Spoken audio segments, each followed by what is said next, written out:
Assalamualaikum warahmatullahi wabarakatuh. Saya Yanti Julianti dari SD Negeri Pajagan, Kecamatan Jatinunggal, Kabupaten Sumedang. Saya akan memaparkan mengenai guru belajar seri AKM atau seri asesmen ke kompetensi minimum untuk tingkat SD.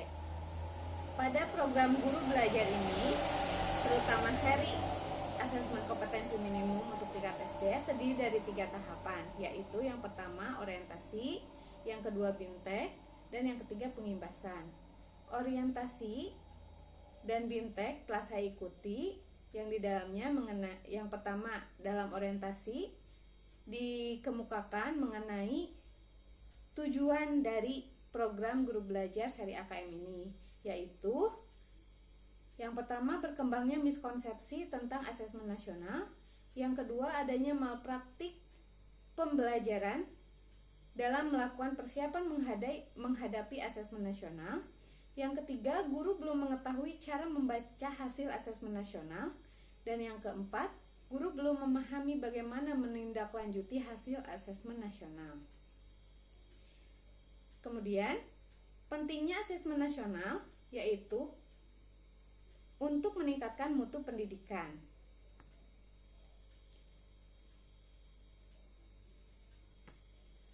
Selanjutnya, yang kegiatan setelah orientasi yaitu BIMTEK. Pada BIMTEK ini, saya telah mempelajari yang pertama konsep asesmen nasional untuk peningkatan kualitas pendidikan. Yang kedua, teknis pelaksanaan asesmen nasional. Yang ketiga, butir soal asesmen literasi membaca tingkat SD. Yang keempat, butir soal asesmen numerasi dan dari tingkat SD. Yang kelima, tindak lanjut laporan hasil asesmen kompetensi minimum. Konsep asesmen nasional yaitu asesmen nasional adalah program penilaian terhadap mutu pendidikan di setiap sekolah atau madrasah dan program kesetaraan pada jenjang dasar dan menengah.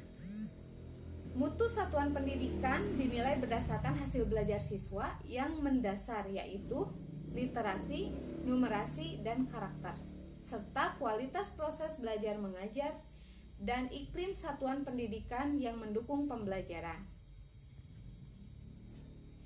Tujuan dan manfaat asesmen nasional yaitu asesmen nasional menghasilkan informasi untuk memantau perkembangan mutu dari waktu ke waktu. Yang kedua, asesmen nasional bertujuan untuk menunjukkan apa yang seharusnya menjadi tujuan utama sekolah, yakni pengembangan kompetensi dan karakter siswa. Yang ketiga, asesmen nasional memberikan gambaran tentang karakteristik esensial sebuah sekolah yang efektif untuk mencapai tujuan utama tersebut. Manfaat asesmen nasional yaitu potret kualitas pembelajaran di sekolah. Yang kedua, umpan balik peningkatan kualitas pembelajaran di sekolah. Yang ketiga, dasar untuk penyusunan program peningkatan kualitas pembelajaran sekolah.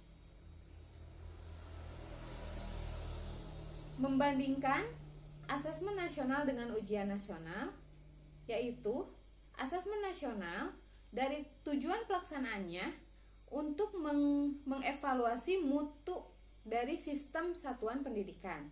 Sedangkan ujian nasional tujuan pelaksanaannya yaitu untuk mengevaluasi capaian hasil belajar siswa secara individu.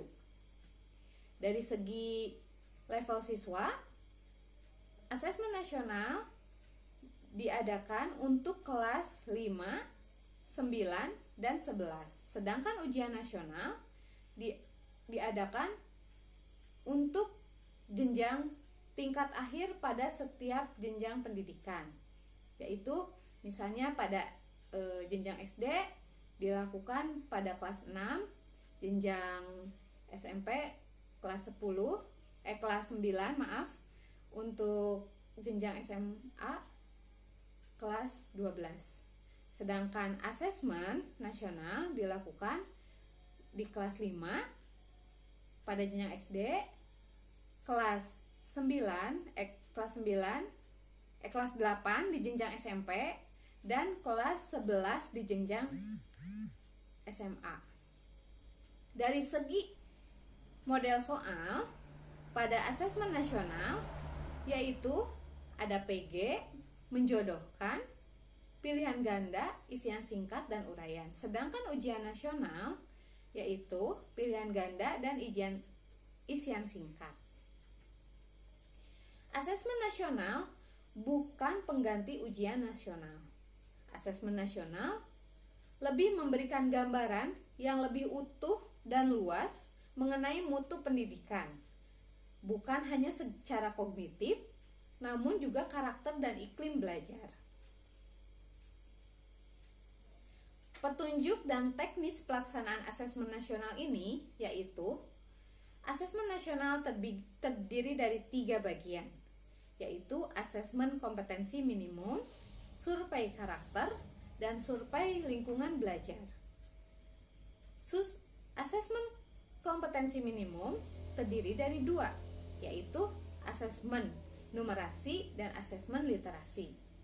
Asesmen literasi membaca diantaranya bisa memahami, menggunakan, mengevaluasi, dan merefleksi. Sedangkan asesmen numerasi terdiri dari 3 tahapan, yaitu memahami, mengaplikasi, dan bernalar. Kriteria peserta asesmen nasional diantaranya seluruh satuan pendidikan, tidak semua siswa mengikuti asesmen nasional ini, yaitu diambil sampel ya, berjumlah 30 orang setiap jenjang.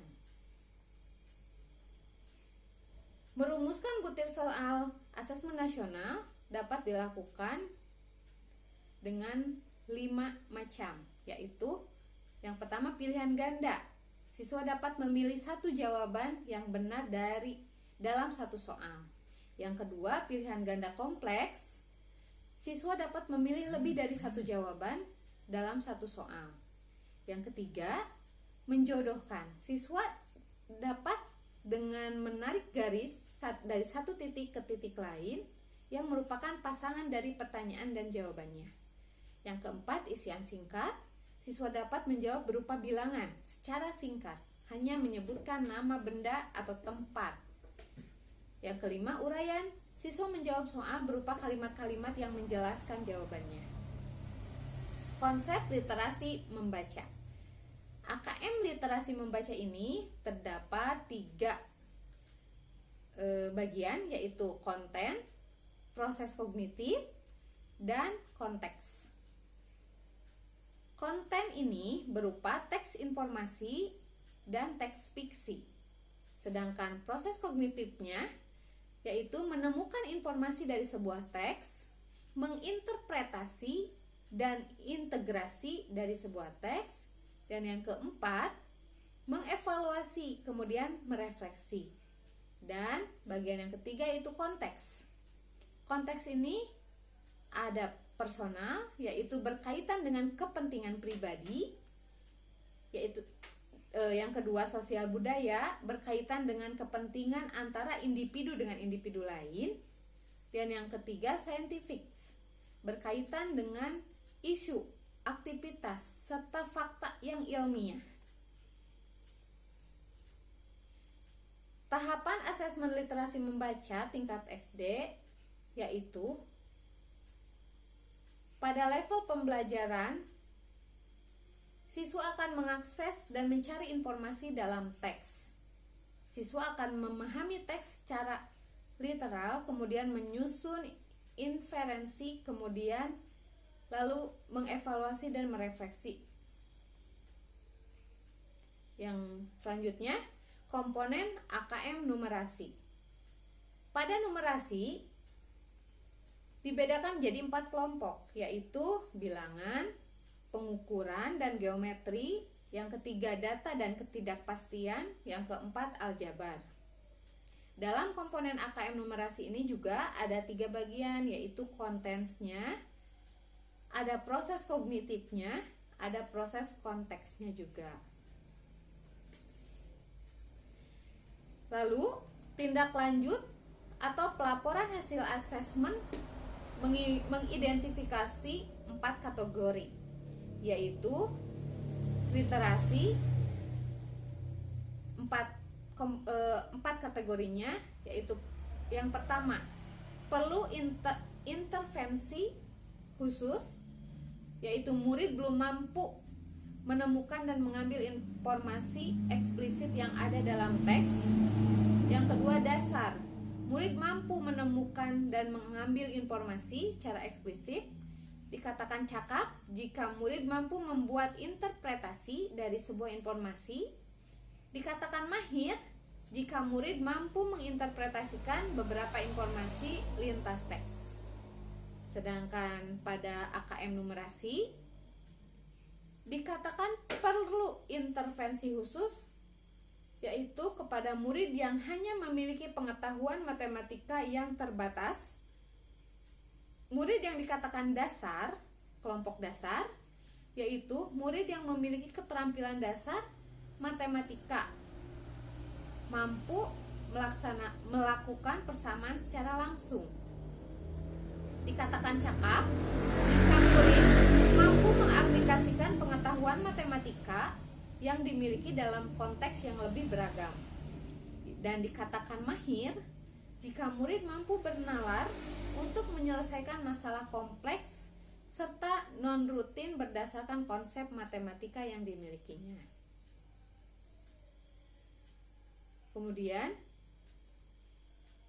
perbedaan pembelajaran berbasis kompetensi dengan berbasis konten, yaitu pembelajaran berbasis kompetensi berpusat pada kebutuhan, sedangkan berbasis konten berpusat pada materi pembelajaran. Dari segi pemahaman, pembelajaran berbasis kompetensi belajar untuk pemahaman konsep dan keterampilan, sedangkan berbasis konten belajar untuk cakupan materi saja. Pada pembelajaran berbasis kompetensi menunjukkan kinerja dengan menerapkan konsep, sedangkan pembelajaran berbasis konten menjawab serangkaian pertanyaan teks berdasarkan topik.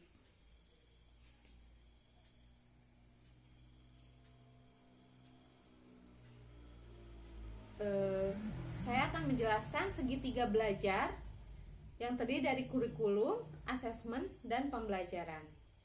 Dalam segitiga belajar, makna masing-masing segitiga yaitu yang pertama, kurikulum, seperangkat kompetensi yang penting dikuasai murid dengan menggunakan cara belajar dan asesmen tertentu. Yang kedua, pembelajaran, serangkaian aktivitas yang dirancang dan dilakukan di ruang kelas berdasarkan kompetensi awal murid yang diketahui dari asesmen untuk mencapai sasaran kompetensi yang ditetapkan oleh kurikulum. Sedangkan asesmen, proses mengumpulkan, menganalisis, dan melaporkan sejumlah informasi yang terkait pencapaian kondisi murid dan penguasaan suatu kompetensi tertentu. Demikian pengimbasan yang telah saya lakukan. Semoga bermanfaat bagi ibu bapak guru. Ditutup dengan wabillahi taufiq wal hidayah. Wassalamualaikum warahmatullahi wabarakatuh.